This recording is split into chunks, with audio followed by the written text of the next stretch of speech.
The man known to history as Nicolae Ceausescu, or Nicolae Ceausescu in Romanian, was born on the 26th of January 1918 in the small town of Scornicești in the south of the Kingdom of Romania. He was effectively born on the front lines of the First World War, as Scornicești lay near the border with Bulgaria, one of the central powers in the conflict and an enemy of Romania. Though the Romanian government was already in the middle of negotiations to accept peace terms from Austria-Hungary and Bulgaria in early 1918, Russia's imminent withdrawal from the war having left Romania surrounded by its enemies. Nicolae's father was Andruta Ceausescu. He came from a very modest family background of sheep farmers in southern Romania. He was a politically active individual who during Nicolae's youth supported the Peasants' Party, an agrarian socialist movement. Nicolae would absorb many of his father's political views, though it was a relationship fraught with difficulty in other ways. Common report from those who knew the Ceausescu family in Scornicești during Nicolae's youth was that his father was an alcoholic and physically violent towards his wife and children. Nicolae's mother was Alexandrina Ceausescu, née Militaru. She came from a modest family as well, one with a history of having served in the Romanian revolutionary forces back in the days when Romanian nationalists were attempting to free themselves from Ottoman Turkish rule during the 19th century. Nicolae was her and Andruta's third child, two daughters, Nicolina and Marin, having been born in 1914 and 1916. There would be 6 further children, 4 boys and 2 girls. The youngest, Ion, was born in 1932. Somewhat infamously, one of Nicolae's younger brothers was also named Nicolae, legend having it that their father had drunkenly given him the wrong name when he was being officially registered.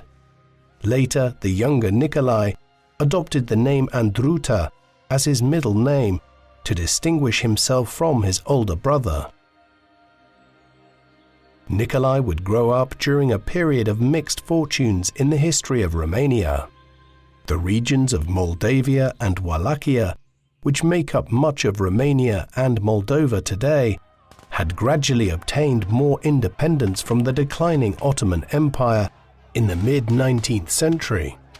Then in the late 1870s, at the end of one of the most consequential of the many Russo-Turkish wars of the 18th and 19th centuries, Romania and Serbia both acquired full independence from the Turks. 3 years later, in 1881, Romania became the third European country of the 19th century, after Belgium and Greece a half a century earlier, to invite a German prince to become king of their country. King Carol I was a scion of the House of Hohenzollern. He would rule for nearly 3.5 decades and was succeeded by his nephew, Ferdinand I, who was on the throne when Nicolae was born. Although the treaty that the Central Powers had imposed in 1918 was punitive, it was soon renounced by Romania, which entered the war again in the dying days of it. Thus, through the newly negotiated Treaty of Trianon of 1920, Romania regained the territory it had ceded 2 years earlier and gained a large portion of Hungary. This meant that unlike in many other European countries, the monarchy of Romania survived the First World War and remained popular.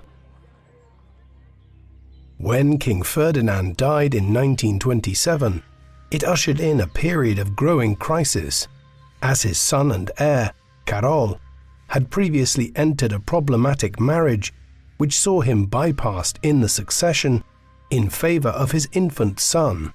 King Michael I was just 5 years old when he became ruler of Romania.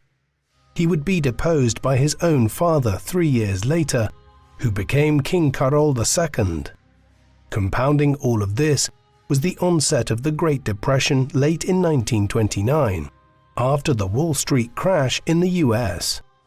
Matters were not helped by the personality of the new king, who, in line with growing extremism in European politics, sought to establish a kind of royal dictatorship. One key element of his repressive regime, which would impact on the Ceausescus, was the crackdown on socialist movements by Carol II and his government in the 1930s. More broadly, ethnic tensions remained in the Balkans, as Hungary and Romania still viewed each other as having lands which rightfully belonged to either a Greater Romania or Greater Hungary, while Bucharest also viewed Moldavia and parts of the broader region of what had become the Ukrainian Soviet Socialist Republic within the USSR as rightfully being parts of Greater Romania. All of these things would influence the course of Romanian politics in some important ways, which would shape Nicolae's life. Nicolae had a tumultuous youth in the Kingdom of Romania.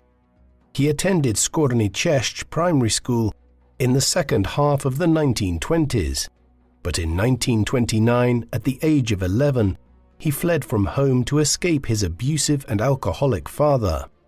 Young Nicolae headed for Bucharest, where he went to live with his eldest sister, Nicolina.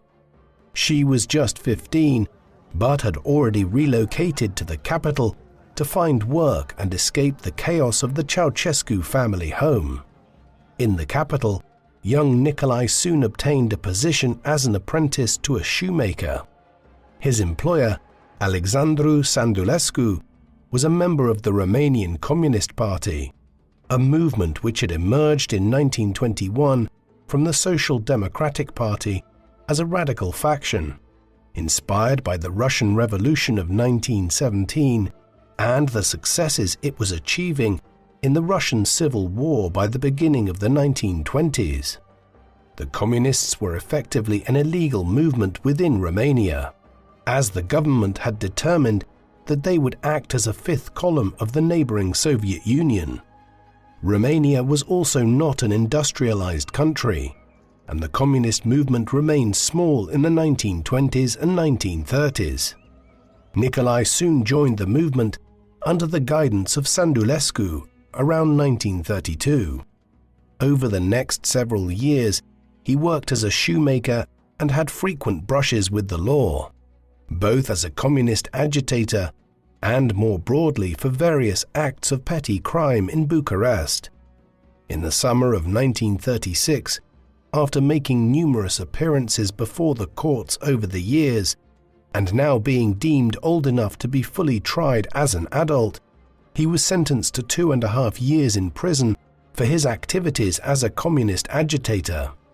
He spent these, for the most part, in the Doftana prison, a prison fortress referred to as the Romanian Bastille that had been built in the late 19th century. Ceausescu's fortunes and the course of his life would be profoundly impacted on by the events of the late 1930s and early 1940s across Europe. In September 1939, the Second World War commenced when Nazi Germany invaded Poland, and Britain and France declared war on Germany in response. At this juncture, Romania was not allied to Germany and had maintained its close relations with Britain and France, fostered during the First World War when it had fought alongside those nations. However, Germany's subsequent conquest of France in the summer of 1940 created new political pressures in Romania, and in September 1940, a military coup in Bucharest brought Ion Antonescu to power as the dictator of Romania.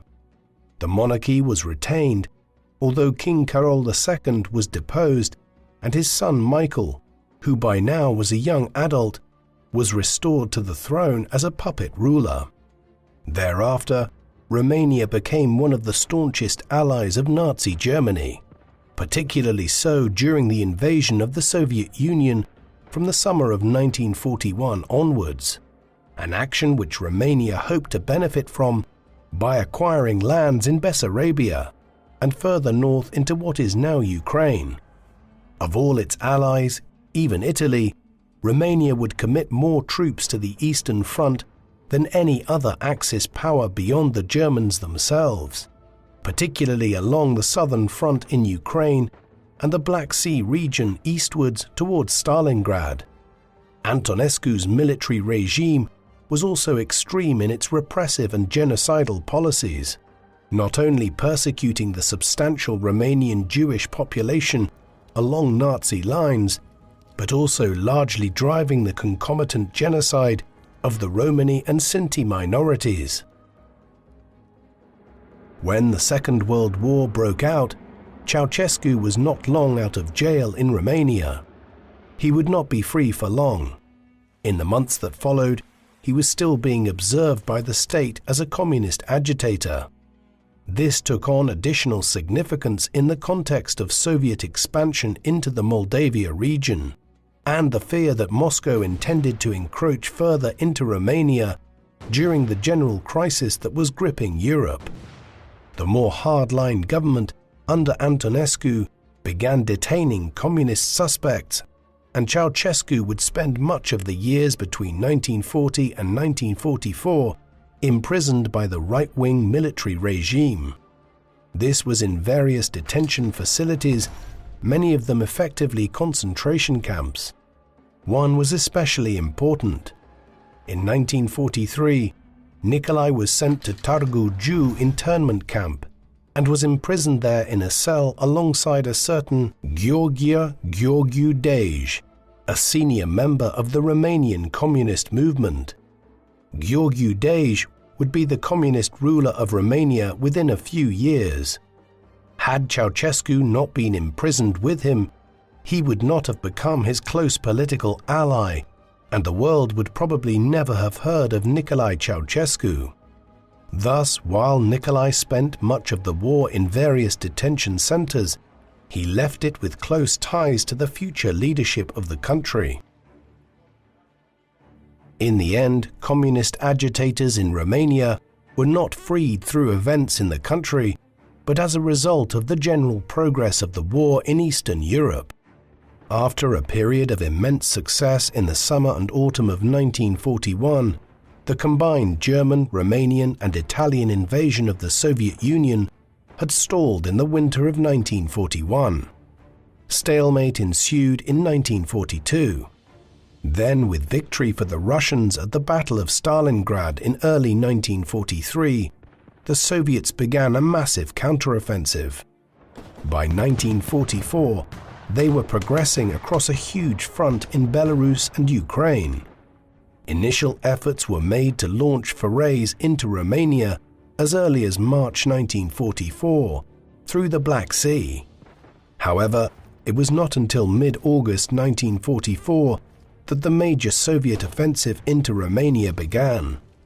By then, German resources were stretched thin, as fronts had been established by the Allies all over Europe, and within days of the Russian incursion, the regime began to collapse.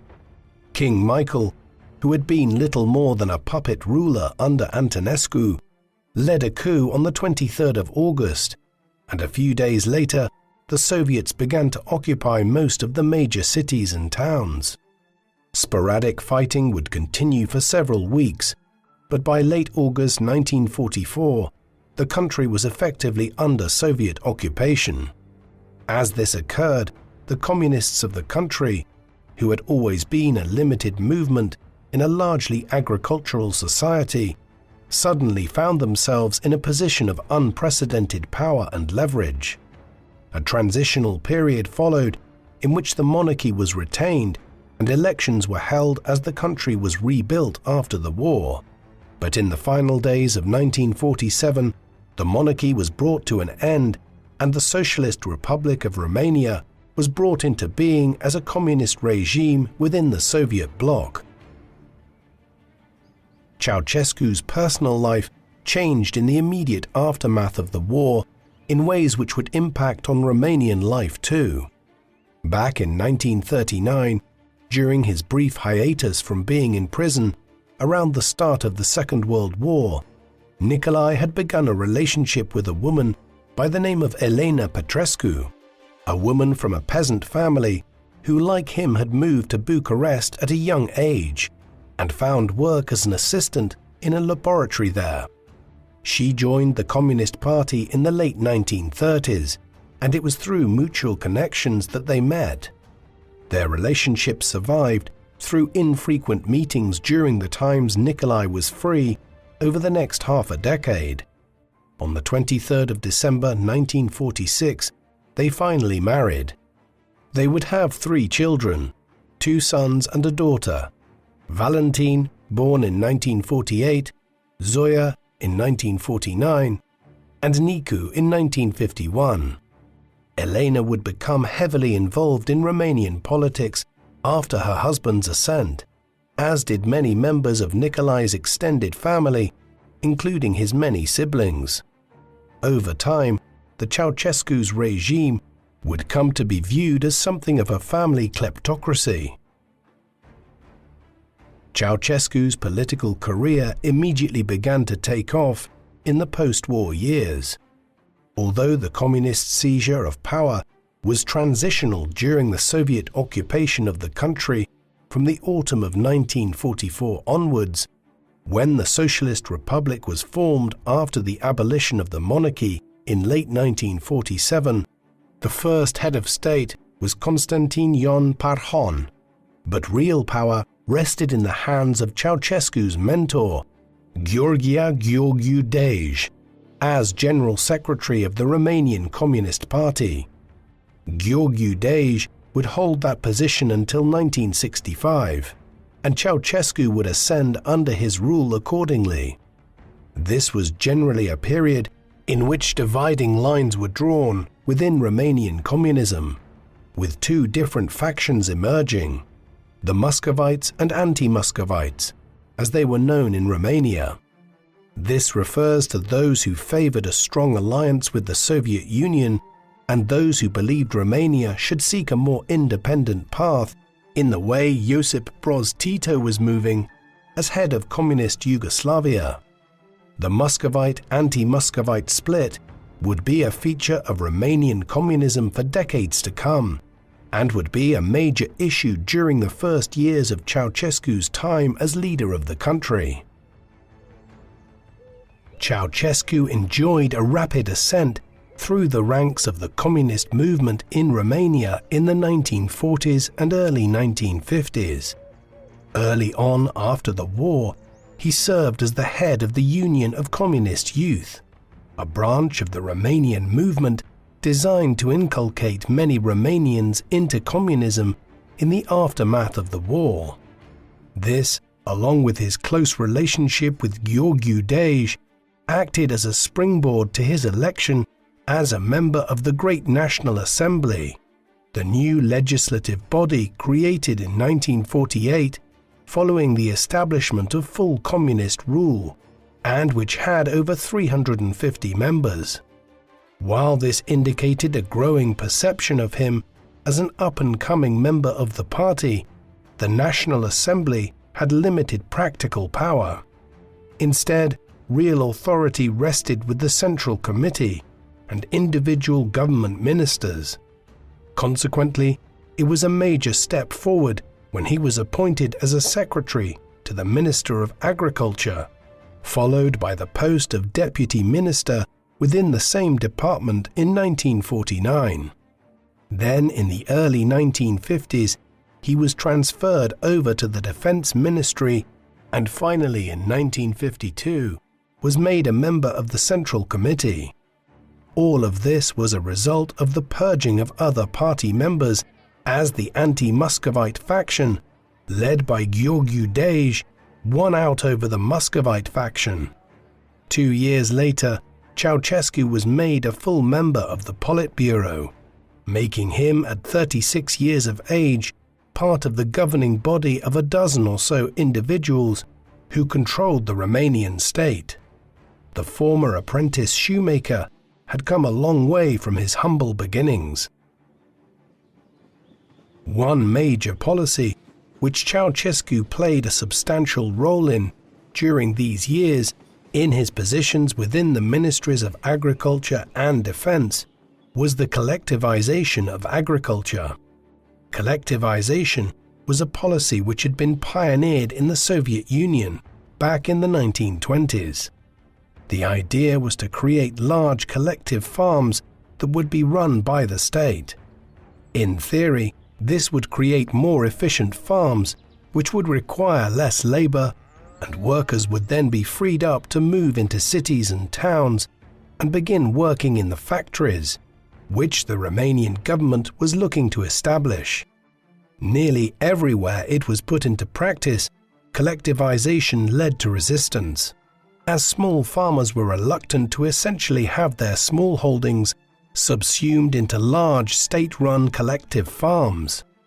In his role as secretary and deputy minister within the agriculture department in the late 1940s, Ceausescu was involved in planning the collectivization strategy, which was eventually launched in 1949. Then, in the 1950s, in his role within the security services and as a member of the Politburo, he oversaw its often violent implementation, particularly so in the late 1950s, at which time the government had to resort to mass arrests of tens of thousands of peasants to get them to accept the radical changes that were being insisted on. Collectivization was successfully achieved by the mid-1960s, and increased industrialization followed, but at a price in terms of the violence it engendered in Romanian society. Ceausescu's career and life were nearly cut short on the 4th of November 1957.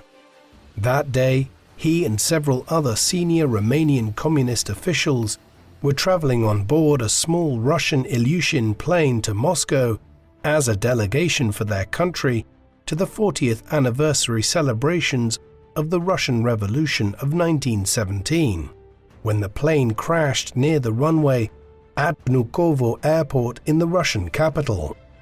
Ceausescu and several others escaped with some serious injuries, while one member of the Romanian delegation was killed. It is important in assessing Ceausescu's later approach to the Soviet Union that few people at the time believed this crash to be entirely accidental. Gheorghe Dej had already begun to take a more independent line from Moscow by 1957, and he was supposed to have been on the plane, only pulling out at the last minute. To many, it appeared as though the Soviets had planned the accident to get rid of the Romanian leader. Although he survived this incident, within a few years, Gheorghe Dej was suffering from lung cancer. He died on the 19th of March 1965. By that time, Ceausescu had risen to a high position within the regime, but he was far from being considered the clear successor to his former mentor. Instead, a power struggle ensued in which figures like Gheorghe Apostol, the vice president of the Council of Ministers, vied for control of the government. In the end, Ceausescu emerged as the new General Secretary of the Romanian Communist Party, almost as much because he was a compromise candidate amongst the rival factions as owing to his own support base. Ceausescu had risen to become the head of the communist state in Romania by the late spring of 1965 as General Secretary of the party. Still, it remained to be seen exactly what kind of leader he would be. Not all communist leaders between the 1940s and 1980s across Eastern and Central Europe were autocratic dictators where one man ran the state. There were many cases where considerable collegiality between a group of politicians prevailed. Ceausescu's own predecessor, Gheorghe Dej, was a powerful figure, though not all-powerful, while the post-Stalin era in Russia had seen the development of considerable collegiality and sharing of power within the Politburo in Moscow. Ceausescu took things in a different direction by consolidating his control over the Romanian Communist Party after 1965. In December 1967, for instance, he assumed the position of President of the State Council, in addition to that of General Secretary. As we will see, his moves to split away from the Soviet Union in 1968 further consolidated his grip over Romania as a Stalinist-style dictatorship. Finally, in 1974, Ceausescu took office as the first incumbent of the newly created office of President of Romania. There were few, if any, challenges to his power from within the party for the next decade and a half. A central feature of Ceausescu's monopolization of power in Romania in the late 1960s was the manner in which he split from the Soviet Union. In the post-war era, most Eastern European countries had become satellite states of the Soviet Union, and while individuals like Walter Ulbricht and Erich Honecker, the two men who headed the government of East Germany from 1950 down to 1989, were nominally independent, they never exercised untrammeled power free of Moscow's oversight. The debate on Romanian communism's relationship to Moscow, as we have seen, was a constant one in Bucharest through the 1940s and 1950s. Ceausescu took the most decisive decision in the long history of Soviet-Romanian relations in 1968, when he firmly split from Moscow. The event which brought matters to a head was the Prague Spring of 1968, when the Czechoslovak government, under Alexander Dubček, attempted to liberalize the country's communist regime, only for the Soviets and their Warsaw Pact allies to invade and force the administration to backtrack. For Ceausescu in Bucharest, these events in Czechoslovakia were an opportunity to push forward his desire to remove Romania from the Soviet sphere of influence. On the 21st of August 1968, Ceausescu delivered a speech before a crowd of an estimated 100,000 people in Palace Square in Bucharest, in which he denounced the actions of the Soviet government and the Warsaw Pact allies. The speech was a calculated measure to formally split from Moscow and continued the desatellization of Romania from the Soviet Union, which went back to the mid-1950s. Further developments in the late 1960s and early 1970s saw Romania disentangle itself fully from Russia economically. By 1974, Bucharest was refusing to allow the Soviets to build a railway through Romania, running from Odessa in Ukraine to Varna in Bulgaria, while Ceausescu's regime also condemned the Soviet invasion of Afghanistan in the final days of 1979. In the midst of the crises of 1968, as the Prague Spring was being brutally crushed by the Soviet government of Leonid Brezhnev, Ceausescu calculated that he could use the opportunity to complete the split from Moscow and withdraw from the Warsaw Pact. He did not do this without serious calculation, though. If Romania was to split from Russia, it needed allies elsewhere. Luckily for the regime in Bucharest, there had been a growing divergence ever since the death of Stalin a decade and a half earlier between the Soviet Union and China. Thus, even as relations with Moscow thawed considerably, Ceausescu was cozying up to Mao Zedong and the government of the People's Republic of China. Indeed, it may well have been that Romania's growing alliance with China was the reason why Brezhnev and the rest of the Politburo in Moscow did not decide on military action against Romania as well in 1968. All of this was clearly attested to on the 3rd of June 1971, when Ceausescu was on a state visit to Beijing. In a carefully stage-managed conference between Ceausescu, Mao Zedong, and one of Mao's most senior allies, Zhou Enlai, the conversation constantly alluded to the dictatorial approach of Moscow to international communism. In the midst of this, Ceausescu declared in reference to the Prague Spring, quote, "We were in Czechoslovakia a few days before the invasion, and we met with the party leadership, with the working class. There was no danger to socialism." This was all part of the desatellization process of the 1960s and 1970s. An additional component was the manner in which Ceausescu followed China's lead in beginning to normalize diplomatic relations with the United States from 1971 onwards. A somewhat unexpected element of this from the early 1970s onwards is that Ceausescu began to emerge as a fairly prominent figure within the non-aligned movement. This had emerged in 1956 through the initiative of numerous countries like India and Tito's Yugoslavia, the goal being to create a third grouping within the Cold War world of neutral countries that were not aligned with either the US and NATO or the Soviet Union and the Warsaw Pact. Although Ceausescu did not make Romania a major member country of the NLA, he did follow many of its precepts from 1965 onwards and drove forward numerous initiatives which it had spearheaded. For instance, he was anxious to normalize relations between the various countries of the Balkans and to try to put aside the ethnic tensions which had characterized the region since the Ottoman Empire began to decline in the late 18th century. He also steered an independent path on Israel, maintaining relations even after the Six-Day War in 1967 led to the occupation of the West Bank, the Golan Heights, and the Sinai Peninsula. Bucharest became notorious too for maintaining cordial relations with right-wing strongmen, notably the regime of Joseph Mobutu in Zaire and Augusto Pinochet in Chile.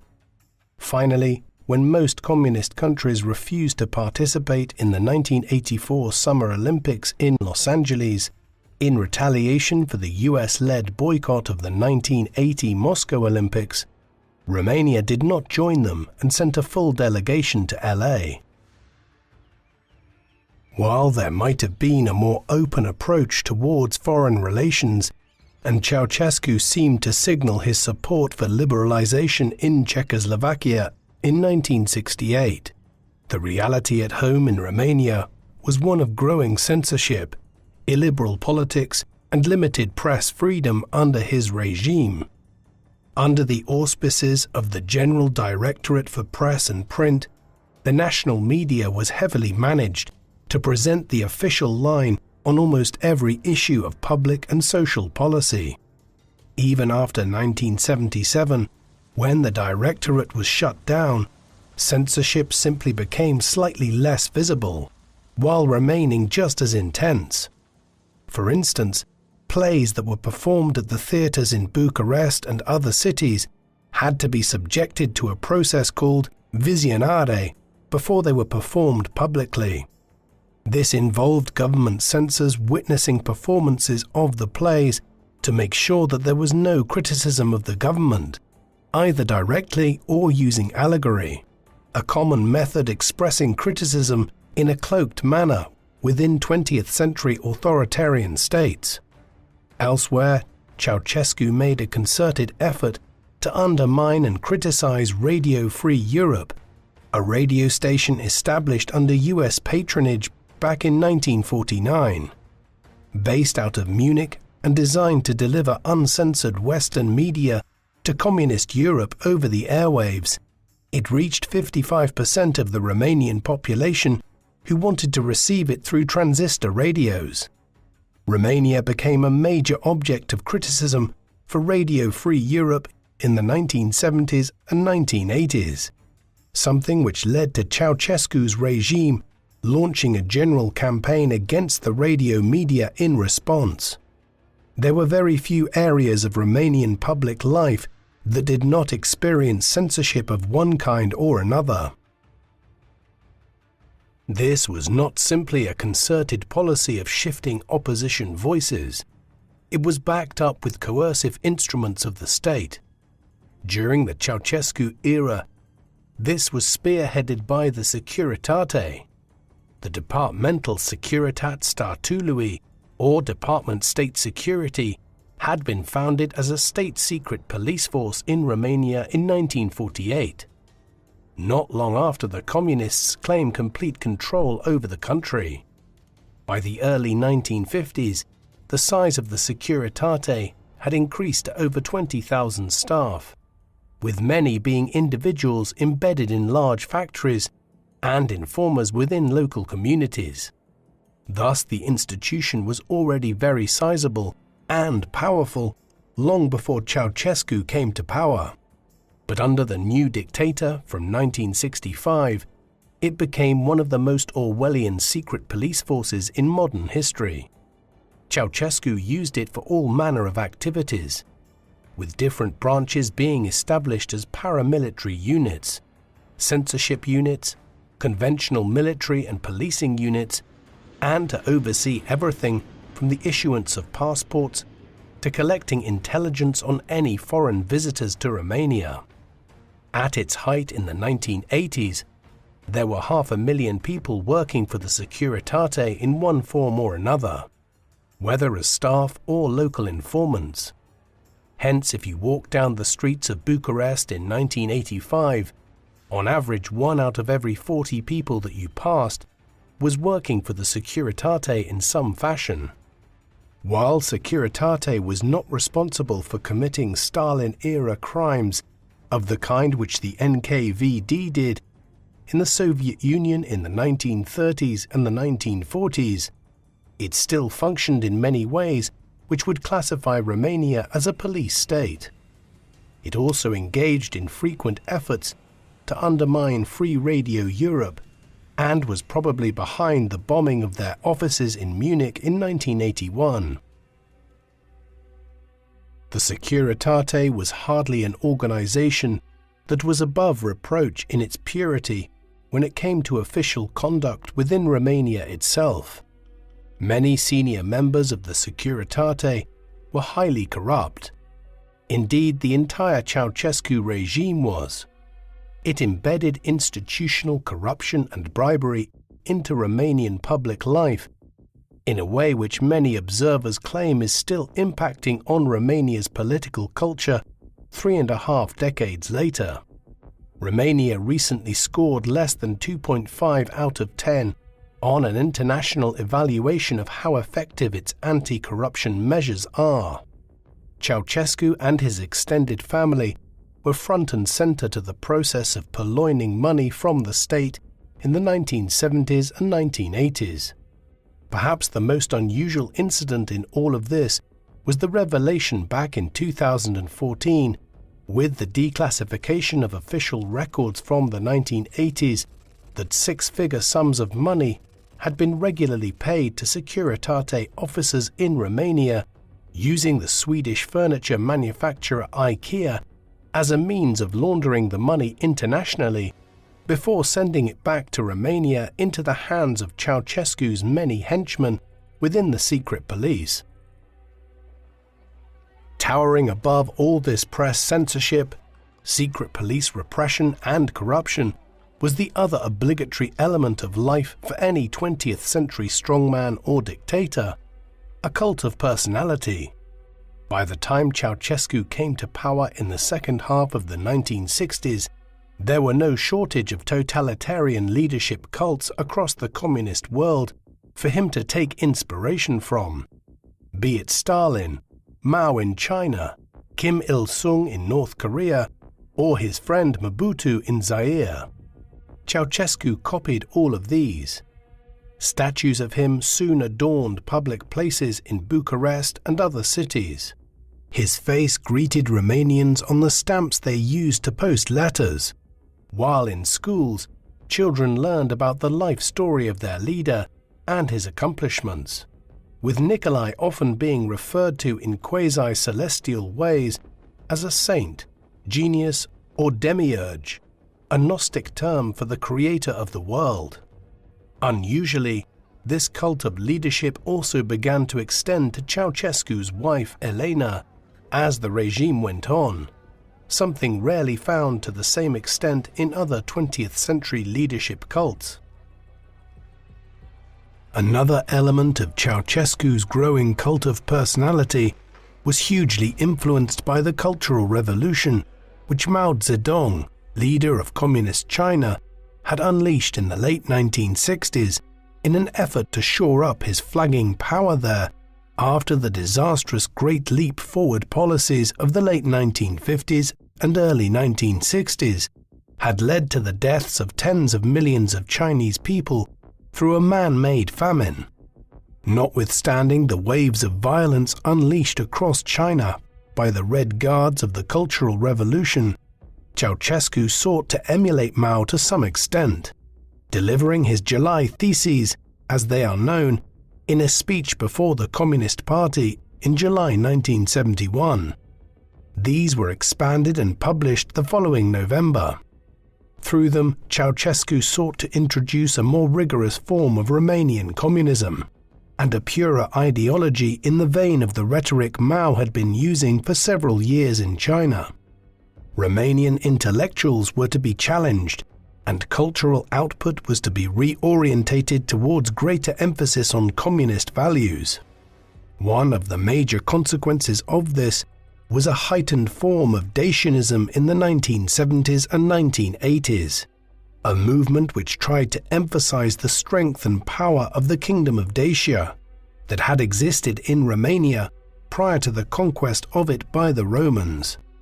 This Dacianism became a feature of Romanian literature and culture during Ceausescu's era, though thankfully his efforts to mirror the Chinese Cultural Revolution in terms of the violence it evoked did not occur, as scholars estimated between 1 and 2 million people were killed in China as a result of the program. As with the Cultural Revolution, Romania had long sought to emulate other communist countries when it came to its economic policies. In terms of its economic approach, Nicolae had been involved in a central component of this, the collectivization of agriculture in the 1950s. These pre-Ceausescu years were successful ones for communist Romania in their economic goals. The country experienced industrial growth that surpassed most other countries across the entire continent of Europe. Industrial production increased by over 600% between 1950 and 1964. It all slowed though during Ceausescu's time as ruler of the country, reflecting the general stagnation of the communist economies of Eastern and Central Europe in the 1970s and 1980s, after immense growth in the 1950s and 1960s. In Romania, after a honeymoon period in the mid-1970s, when the country's position as a major refiner of oil benefited the economy in the context of the 1973 oil crisis, the rate of GDP growth fell to around 3% by 1980, down from average growth rates of 10% in the 1960s. Despite efforts to boost the economy through the development of an electronics industry, a move which was proving successful in countries like South Korea and Taiwan in the Far East, Romania's economic progress continued to be poor in the second half of Ceausescu's time as dictator of the country. At the beginning of the 1980s, in response to the country's flagging economic performance, Ceausescu decided on a new economic policy which did untold damage to the country and the lives of ordinary Romanians. After heavy borrowing to invest in industrial expansion in the 1960s and 1970s, Romania's national debt had grown to over $10 billion by the early 1980s, a figure which might seem small by today's standards, but which was very considerable half a century ago. In 1981, after Romania had been forced to turn to the International Monetary Fund for a loan, Ceausescu announced that Romania would aim to clear this debt over the next decade or so. The resulting austerity program unleashed huge deprivation across Romanian society. Large price increases were imposed on basic goods, and utilities like common foodstuffs, electricity and petrol. This in turn created inflation even as wages stagnated. In tandem with this, the agricultural sector was already in trouble owing to a lack of labor due to decades of enforced industrialization, creating wide-ranging food shortages by the mid-1980s. Several years into the austerity program, people had become used to subsisting on basic foodstuffs like bread, sugar and milk, while meat had become something of a rare luxury for many families across the country. Rationing eventually followed, with calorie intakes limited at around 2,800 calories per day, a reasonably high level, especially by 21st century standards, but hardly an abundance in a time when people were more active, with many working in factories and on farms. Moreover, many people had to walk large distances every day to and from work, as petrol rationing was also introduced in the mid-1980s. The radical austerity program was effective in the end, with Romania's national debt being quickly paid off through the 1980s, but it created enormous resentment towards the regime.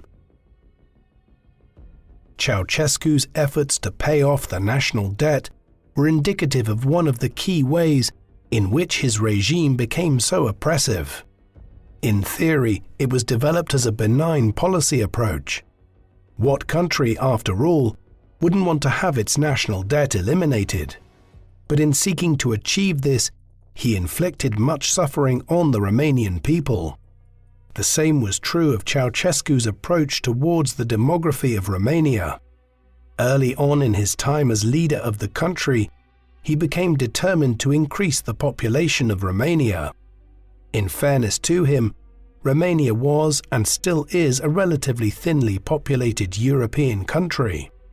When he came to power in the mid-1960s, for example, the country's population was just around 19 million.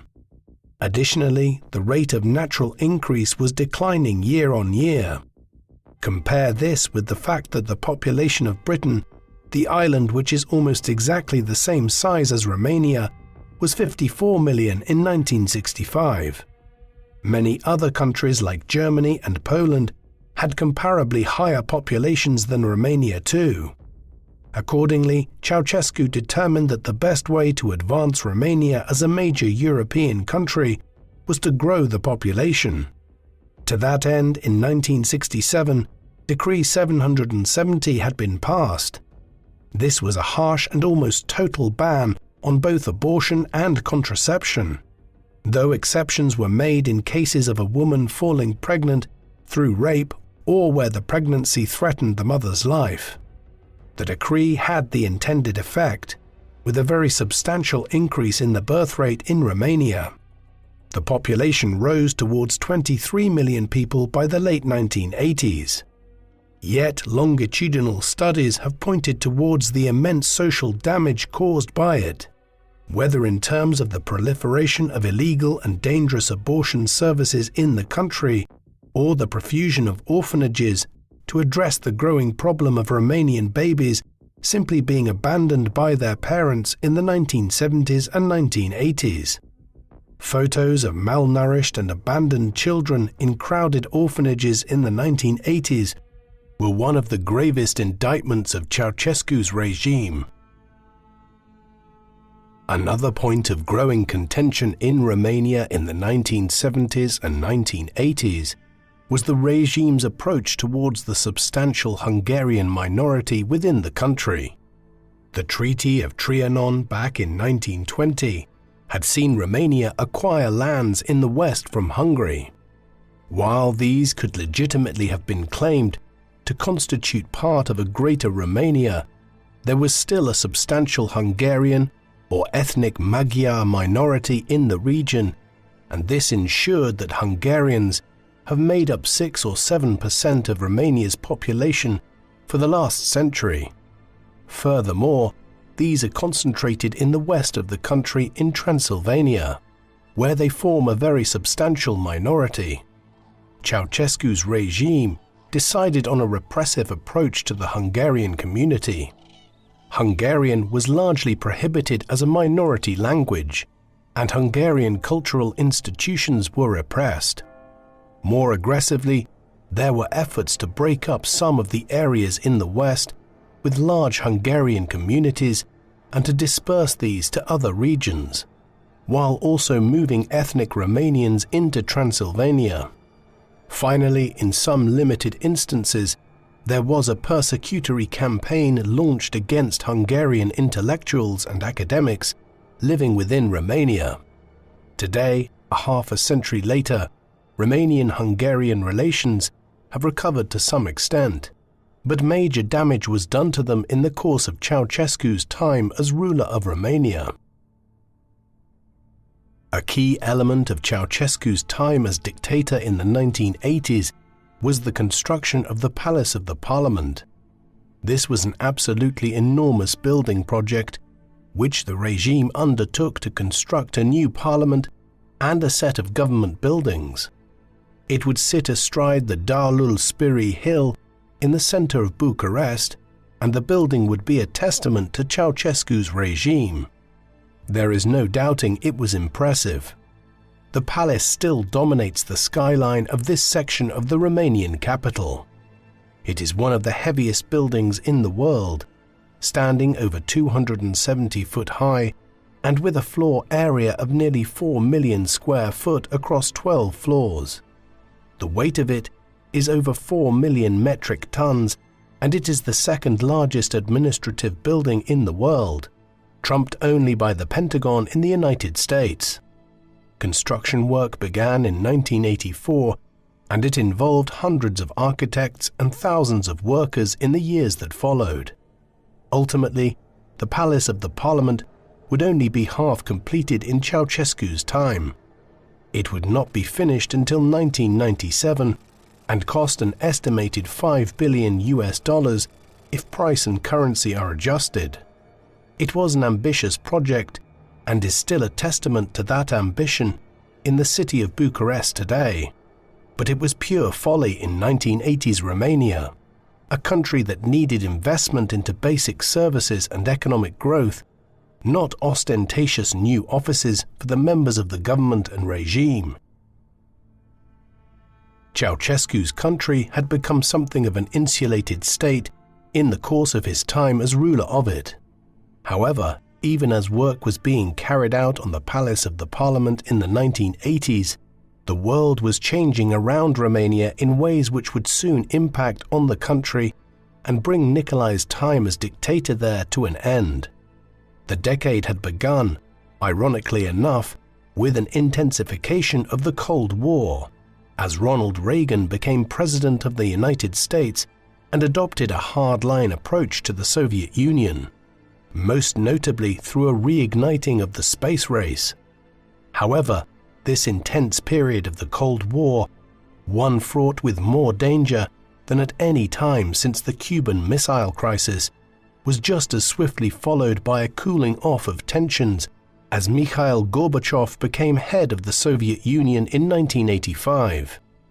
Gorbachev was determined to reform the Soviet Union after 2 decades of economic stagnation through policies like glasnost and perestroika, whereby Western ideas would be discussed in a more open framework.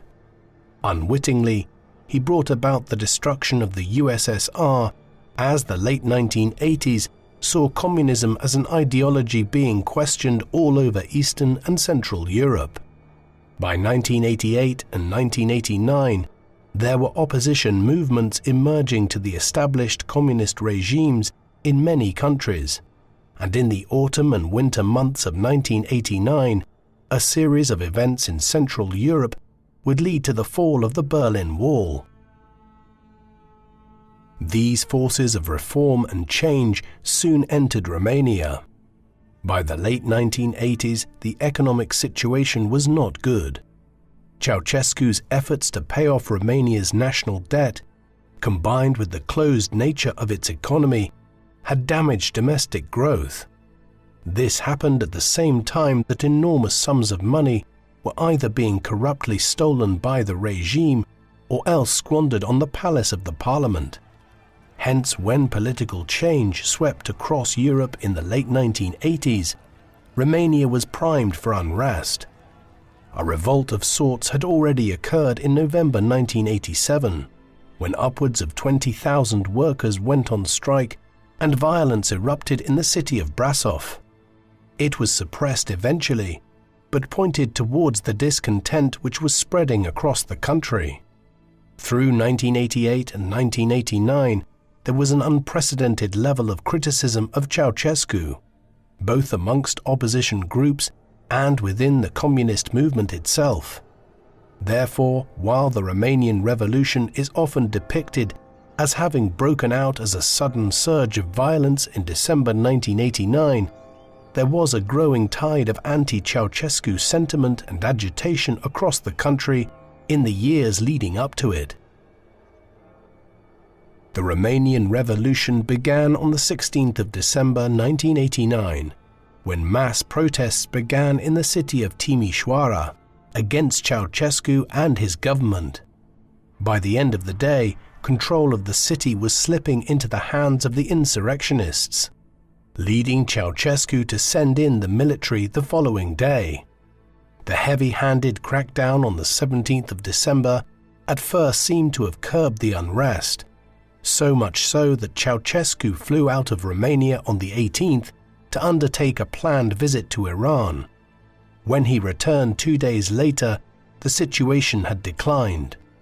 Approximately 100,000 workers in Timișoara were now effectively in charge of the city. Moreover, while news of the revolt there had been suppressed by the official media, international news outlets like Radio Free Europe were managing to disseminate news around Romania about what was unfolding in Timișoara.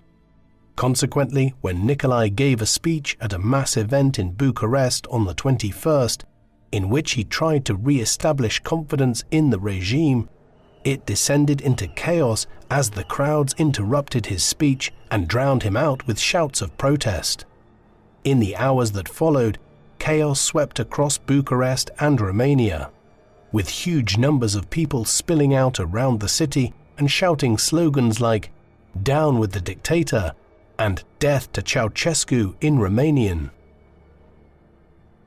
As violence erupted between the security forces and the swelling number of revolutionaries in the city streets on the night of the 21st of December, Ceausescu tried to impose a brutal crackdown by declaring martial law and ordering tanks into the streets of Bucharest. The Minister of Defense, Vasile Mila, was declared to have committed suicide on the morning of the 22nd, after he had been removed from his position for committing treason. What this revealed was that Ceausescu was losing control of the military, the death knell of any dictator. He should have fled from Bucharest on the night of the 21st. Instead, he remained in the city and tried to cling to power. By the following morning, he realized that this had been a mistake and ordered helicopters to prepare to airlift him, his wife Elena, and others out of the capital. They managed to get to Târgoviște, but by then word was coming through that the helicopters would be shot down if they tried to carry on further. A final effort to escape by car followed, but they were detained by Romanian police around 3:30 that afternoon. The revolutionaries did not waste any time in placing their former dictator on trial. A military tribunal of senior security officers who just days earlier had been taking orders from Ceausescu placed the fallen dictator on trial on the 25th of December at Târgoviște. He was charged with a wide range of crimes, including genocide. Ceausescu refused to acknowledge the legitimacy of the court, and he was quickly found guilty that same day. He and his wife Elena were immediately executed by firing squad just 9 days after the Romanian Revolution had begun as a localized rebellion in Timișoara. Nicolae and his wife's remains were hastily and somewhat secretively buried as soon as the execution had been carried out. Doubts that their alleged grave was actually where they were buried led to their remains being exhumed in 2010, at which time it was confirmed that they were authentic through DNA tests. They were subsequently reburied at Bucharest's Ghencea Cemetery. The former dictator's burial was hastily arranged as those who were driving the Romanian Revolution by that time had other matters on their mind, specifically the formation of a new government and the transition to democracy for the first time in over half a century.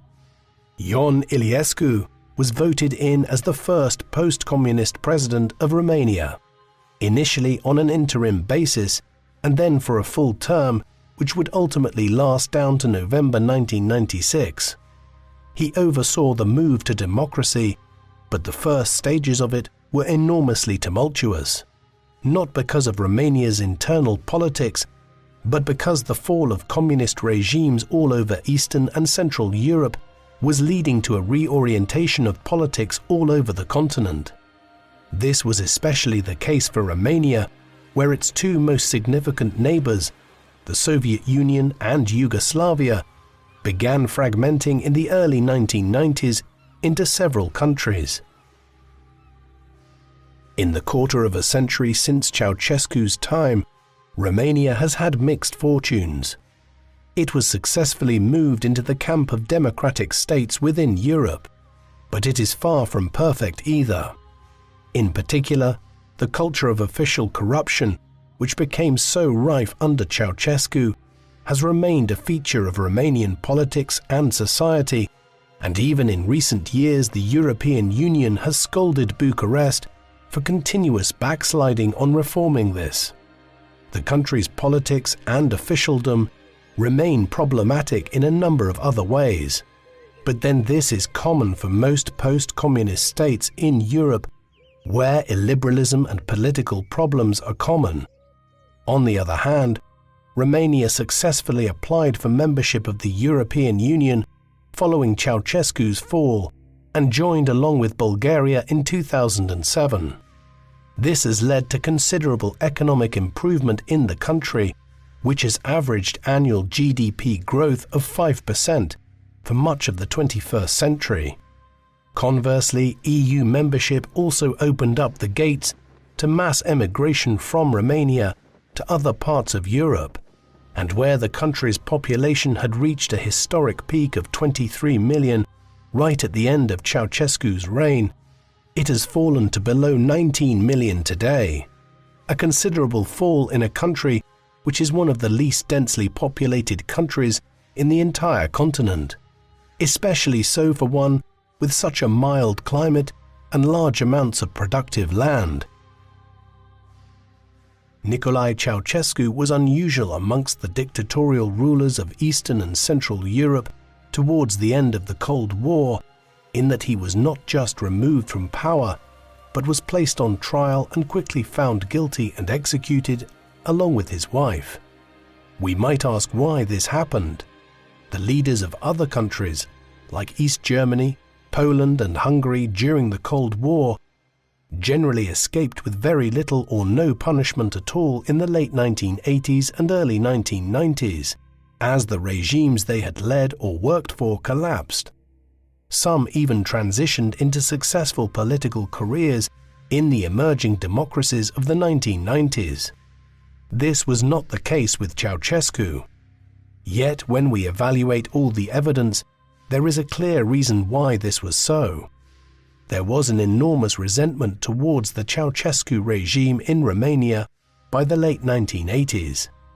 While the economy had been doing well prior to his ascent to power and had continued to do okay into the 1970s, the 1980s were a period of suffering for the Romanian people, as the economy stagnated and an unhealthy obsession with wiping out the Romanian national debt created immense economic problems for ordinary citizens.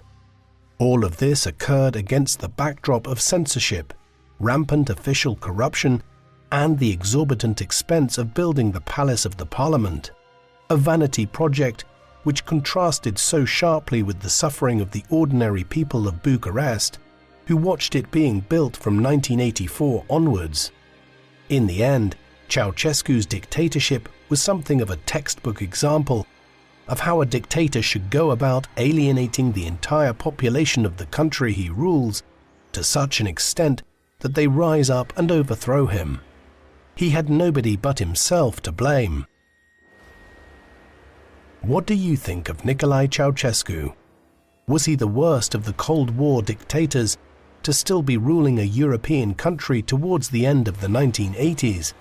Or was his punishment in 1989 perhaps excessive when we consider what happened elsewhere as communism came to an end? Please let us know in the comment section. And in the meantime, thank you very much for watching.